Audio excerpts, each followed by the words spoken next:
I'll tell you, when I experienced my first interview at Veeam, I had the same question.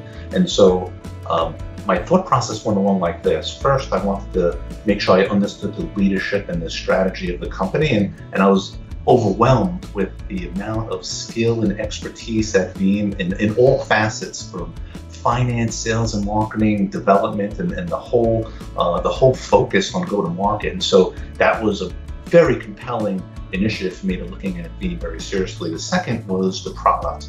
And I wanted a company that had a leadership position in the product. And as you know, Veeam has the #1 product in backup and cloud virtualization and replication. And so when you look at our competition and you look at all the different companies in this space, Veeam clearly is the leader and taking tremendous market share in a growth market.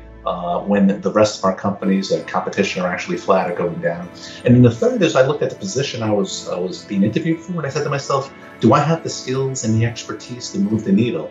Can I actually contribute to the overall success of the company based on my experience and based on what I've done in my career? And the answer to all three of those was resounding yes. And that's really why I joined Veeam. That's why I'm here.